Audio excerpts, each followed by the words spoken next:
Welcome to another Learner's Corner where I'm going to be coaching Deborah. This is her third session, second recorded, but a third session with me. She has a test on December the 28th. Show her some love, wish her good luck in the comments below. So let's not waste any time. Let's bring Deborah in. So again, I'll give you the choice. You can do the categories that you were struggling with, which we discussed in the last session or the first two sessions, or you can do a general test, 20 question mock test, and do a general test and see how that goes. I'm gonna go with the first options, the ones that I struggled with. The ones you're struggling with. Okay, no problem. I've got it set up because I figured you might go for that one. So we just jump on the screen. Let me just change your camera slightly on this one. Amazing. Go ahead. What does this sign mean? Level crossing, beware of trams, tourist attraction, beware of trains. It would be tourist attraction because it's brown. Straight in, yeah? Yes. What should you do when you're overtaking a horse and rider? Sound your horn as a warning? No. Go past as quickly as possible? No. Go past slowly and carefully? Yes. Flash your headlights as a warning. The third option, go past slowly and carefully. What sign shows you are entering a one-way system? The bottom left, because the top is a U-turn. Priority, yeah, left. Happy with that? Yes, I am. What should you do if your vehicle has a puncture on a motorway? Pull up on the hard shoulder or in an emergency refuge area and call for assistance. Drive slowly to the next surface area to get assistance. Pull up on a hard shoulder or in an emergency refugee area. Change the wheel as quickly as possible. Switch on your hazard lights, stopping your lane. So it's definitely not the bottom one because that's a hazard. Pull up on the hard shoulder or an emergency refugee area. Change the wheel as quickly as possible. Drive slowly to the next service area to get assistance. Well, if it's punctured, I don't think you'll make it that far. Pull up on the hard shoulder or an emergency refuge and call for assistance. I believe it's between the first one and the third one. So the first and the third you think is between. Right. So you've got rid of two, and I will tell you, you've got rid of the correct two. Right. So now what you need to do is work out which one's the safest out of the two that you've selected. It's always about the safety factor. Pull up on the hard shoulder. Pull up on the hard shoulder or an emergency refuge area and call for assistance. I'm going with the first one. Call for assistance. I'm going to flag that one so we come back and discuss it. Okay. You're traveling along this road. How should you pass the cyclists? Leave them plenty of room as you pass. Yes. Keep close to them as you pass. No. Sound your horn. Nope. Change down. Nope. I still read it. Change down one gear before you pass. That's the first one. You're approaching traffic lights and the red light is showing. What? Oh gosh, these questions honestly trigger me. You struggle with the light ones, don't you?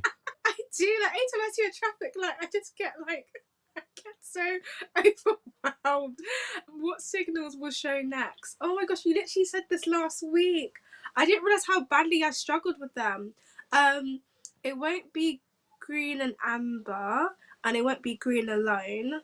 It will be red and amber, because you said if it's it's red and amber. Red and amber you're going for? Yeah, because you said I'm going with that. Yep, just lock that in. Again, let me flag that and we can come back and discuss it. Okay. What does the term blind spot mean? An area not covered by your headlights? No. An area not visible to the driver? Yes. An area covered by your right hand mirror? Nope. An area covered by your left hand mirror? Nope. It's an area not visible to the driver. Where would you find these flashing red light signals? Level crossing? Yep. Motorway exit? Nope. Pelican crossing? Nope. Nope. It's the level crossings. At an incident, it's important to look after any casualties. What should you do with them when the area is safe? Ask them how it happened. I don't think that's best. keep them where they are, give them something to eat, no, move them away from the vehicles. An incident just happened. Important to look after any casualties. What should you do when the area is already safe? Don't ask them what happened. Keep them where they are. Keep them where they are. If I think I'm overthinking it. The area's Simplify already. it. Yeah. Okay. It's an incident. Okay. Read the question again and take the clues from the question. At an incident, it's important to look after any casualties. What should you do with them when the area is safe? Right. The key word there is what? Safe. Right. So if the area is safe, then what do you think tallies with the answer below? What's the safest option below? I guess move them away from the vehicle. Think about it. The area is safe. Keep them where they are. I don't know, I'm struggling with this. I'm gonna go with keep them where they are because you're not gonna give them something to eat. I don't really see why you would ask them what happened. Don't want to trigger them. Yeah, I'm going with keep them where they are, but let's flag it. Okay. I'll flag that so we can discuss. Where can you find reflective amber studs on the motorway? On the right hand edge of the road, separating the lines on the left. So it's red, white, amber. So it'll be on the right, separating the slip road from the motorway. The slip road's on the left. It's gonna be on the right hand. I get kind of confused with these questions because I know it's white, amber, it's red, white, amber, but I don't really know the lines of the slip is where it, no, it won't be there. Slip road is It's coming on the off or left. going on. You've got to be careful when you say left because the left hand lane's on the left as well. So the slip road is literally only going to be there when you're going off or coming on. So what colour is that? Isn't it not, red? The slip road. Or was it not white? I actually don't know. Okay, all right. Let's simplify. Rather than talk about something that's not there, read the question again. What coloured studs are they talking about? Amber. Right. Have you watched the studs video that I did? I don't believe so. Right. Right. Let me simplify this for you. Right. With Okay. the studs questions, the answers in the word motorway. If you're not seeing the video, the answers in the word motorway. And then again, I break it down because I'll give you a clue with this one. R is for red. It's on the left. Yeah. W is in the middle of the R and the A. So it's in the middle. And then amber or A is on the right hand side of the three letters. So the slip road is green. Does that make sense? So because it's not a lane, that's why it's not in the word motorway. So it's not a lane, it's a slip road. So once you hear slip road, you know it's green. So in the question, like I said, there's always clues or golden nuggets. So the question is, where can you find reflective amber studs? Amber. If you look at the letters, it's on the right hand side of the three letters. So now which one of those tallies with it? The first answer. Do you understand what I mean? Yeah. Oh, okay. I didn't know that the green. Oh, okay. I did not know that.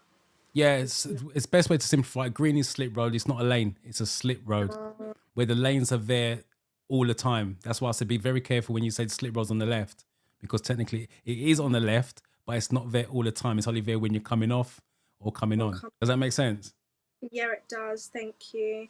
A police car is following you. What should you do if the police officer flashes the headlights and points to the left? Pull up on the left. Stop immediately. Turn left at the next junction. Move over to the left. Pull up on the left. Pull up on the left. Yes. You're approaching a zebra crossing. What should you do if pedestrians are waiting to cross? You're approaching a zebra crossing. What should you do if pedestrians are waiting to cross? No, you're not going to wave at them at the crossing. Slow down, prepare to stop. Yes. Use your headlights to indicate they can cross. No. Give way to older. Nope. Slow down, prepare to stop. You're following other vehicles in fog. You have your headlights on dipped beam. What else can you do to reduce the chances of being in a collision? You're following other vehicles in fog. You have your headlights on dipped beam. What else can you do to reduce the chances of being in a collision? Keep close to the vehicle in front. No. Keep a safe distance from the vehicle in front. Yes. Use main beam of dip lights. Nope. Keep up with the fastest vehicles. No. Second answer, keep a safe distance from the vehicle in front. What should you do when you're driving in snowy conditions? Use headlights only. Brake firmly and quickly. Ready to steer sharply. Brake gently in plenty of time. The last answer. So you got 5 left. What? There's been a collision. Can you help a driver who's suffering from shock? Offer them a cigarette? No. Ask who caused the incident? No. That's such instigating. Give them a drink? No. Reassure them confidently? Yes. On what type of road surface may anti-lock brakes be ineffective? Ooh, I haven't seen this question in ages. On what type of road surface may anti-lock brakes be ineffective? Anti-lock brakes. May I ask what the purposes of anti-lock brakes are? Yes, anti-lock brakes. There's an onboard, with the modern day car, it's like an onboard computer. If it senses the wheels are locking up and going to a skid, it unlocks the wheels for you. That's why it's anti-lock brakes. As soon as it locks up, looks like it's going into a skid, it just unlocks and then reapplies it softly. So it reduces the chance of skidding, basically. Anti-lock brakes reduces the chance of skid. Okay. So where would they be ineffective? Won't be loose, because if it's a loose road, chance of skidding is dry, firm, smooth. What do they mean by dry? Like just dry weather? Yeah, drive with her. I think it might happen, like be reduced. Firm. I'm in between dry, firm, and smooth. I don't think it will happen in a loose road. Why don't you think it'd be loose? Of interest. Because when I think of loose, I think of snow, and you're more likely to skid in snow. You're thinking about the wrong thing. Snow is not loose. Oh. Snow could be on dry ground. When it was dry, it started to snow. It could be on wet ground, smooth ground. Loose, when they say loose, they're talking about sand or gravel, loose chippings. What type of road surface may anti-lock brakes be ineffective? We might have to flag this one. I'm gonna go with, for the time being, I actually don't know the answer to this question. Maybe I'm not thinking. Okay, if you don't know the answer, that's not a problem. What you want to do now is try to take an educated guess. But my advice to you with this one, looking at it, is 1 in 4. So the question is, it says, on what type of road surface may anti-lock brakes be ineffective? Try to think about where would it be most effective and then see what you're left with. I feel like it would be most effective if it's snow or raining. No, just use the categories that's on there. Don't overthink it. So, like I said, work backwards now. Where would it be most effective out of the 4 options? And be most effective. All right, let's work from the bottom up. Would it be most effective on the smooth road? Anti-lock brakes. Would it be most effective on the firm road? I'm thinking the answer's no. I think it's dry. What do you think the answer is? I'm gonna go with dry. Okay. I flagged it, so we come back to it. Okay. I don't know if I found that very hard. I don't think I actually understand the question. Okay. You're on a motorway. A lorry has stopped in the right-hand lane. What should you do when you see this sign on the lorry? Move into the right-hand lane. Pass by on the left. Leave the motorway at the next exit. Stop behind the flashing lights. Pass by on the left. Pass the lorry on the left. Wait, what does the white line along the side of the road indicate? I'm assuming the left. No overtaking, no parking, the edge of the carriageway, the approach to a hazard. What white line are they referring to? The one in the middle or the one on the left? The one on the left, the solid, not the broken ones. Oh, okay. So it's the Um, solid white line on the left, not the driveway. oh, okay. The edge of the carriageway. Is that what you're going for? Yeah. What should you use your vehicle's horn to allow you right of way to let other of your presence to signal your nope to greet other. It's the second one. Last one. What does the brown? It's tourist directions. Yeah? Another flag ones. You happy with that, yeah? Yeah. Okay, let's go through the flags. So there's 4. Okay. What Right. should you do? Go on. Okay. Okay, what should you do if your vehicle has a puncture on the motorway? Pull up to the hard shoulder or in an emergency refuge area and call for assistance. Drive slowly to the next service area to get assistance. 9. Pull up on the hard shoulder or in the emergency refuge area. Change the wheel as quickly as possible. I feel like calling for assistance is safer though. That's what you want to go for. What's the safest option? I'm going with the one I selected because I feel like if you call for assistance, that's the safest thing to do. So you're sticking with the answer? Yes. Okay. Even though I might be wrong. Say again? Even though I might be wrong. That's the safest option. Think about it. You're on a motorway, 70 miles an hour, looking to change a tyre. It's Safest dangerous. option is to pull up and call for assistance, and then someone else will come out and change it for you or tow you to a safer area to do it. It's also illegal to change your own tyre on the motorway because it's dangerous. Okay. Did not know that. Yeah, it's illegal because, like I said, if someone loses control at 70 miles an hour while you're changing your tyre, that's you finished. Yeah. So it's actually illegal, so you can't do it anyway. So the safest option is going to call for assistance. So you go to the SOS funds, then obviously call, and then they will come out. And like I said, they'll either park their vehicle 45 meters away from you to protect it while they change it for you, or they will tow you to somewhere safer, i.e. a service station, and get it done, depending on how dangerous that section of the motorway is. But remember, you always just got to think about the safety factor. All right, so you're happy with that one, yeah? No, I know it's illegal. You're approaching traffic lights and the red light is showing. What signal will show next? Red and amber. It won't be amber alone. Okay, so go back to last week when we discussed this. Remember, start from the bottom. Single colours on the way up.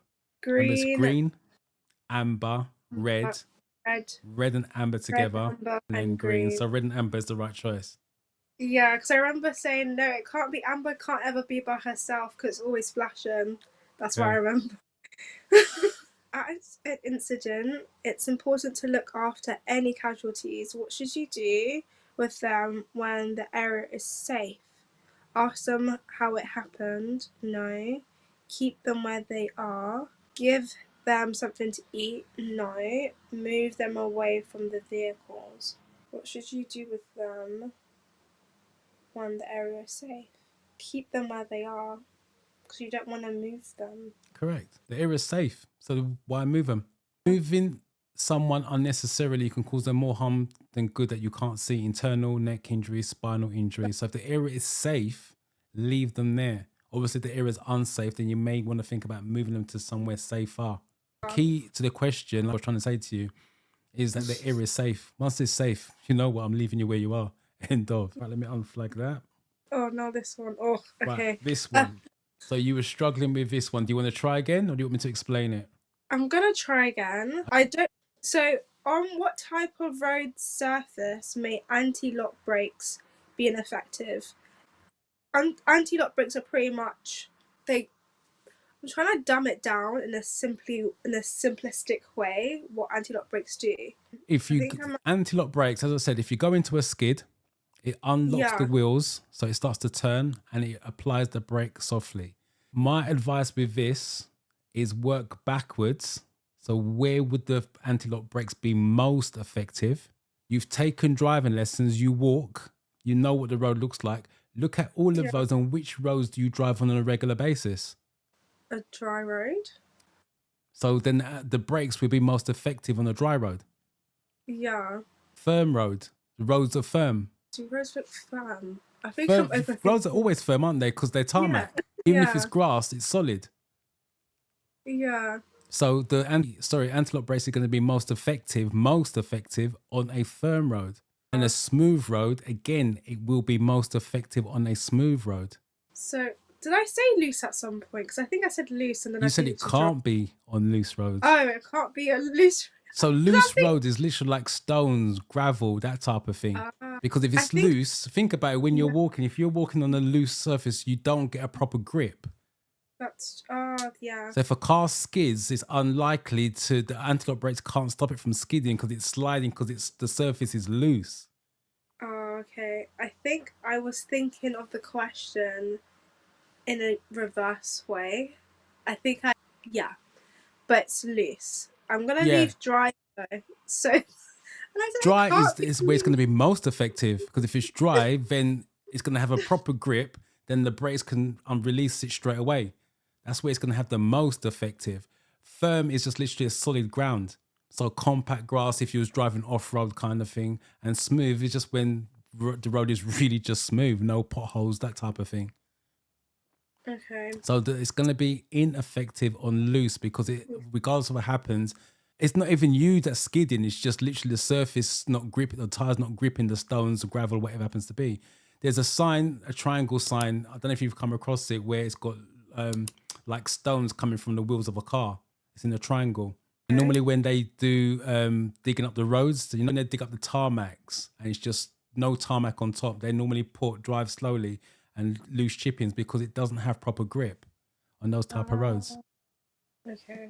So it's that one. I'm going to leave that one the way it is, though. So how do you think you did overall? I think I got everything right but this answer. Okay, it's confidence. You ready? I set myself up now. Yeah, I'm ready. Okay, let me just see it.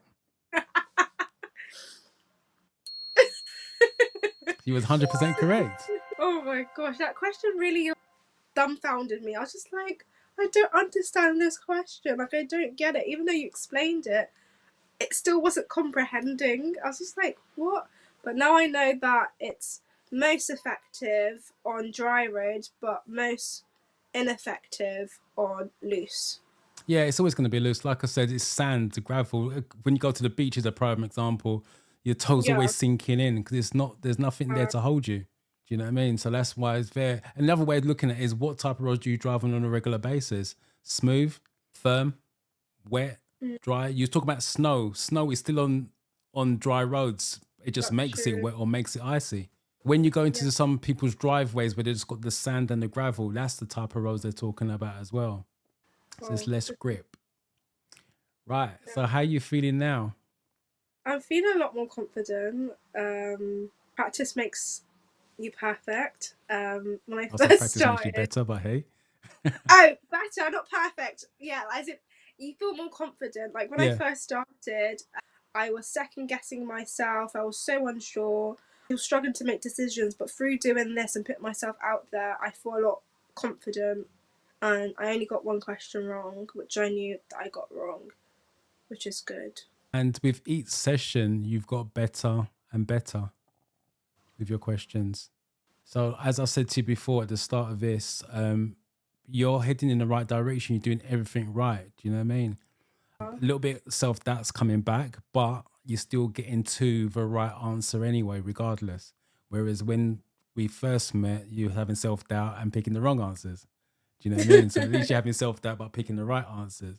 So you just got to trust yourself when you're going there. Yeah, you can't do much more. Just keep going. And fingers crossed, you'll be fine. You know what I mean?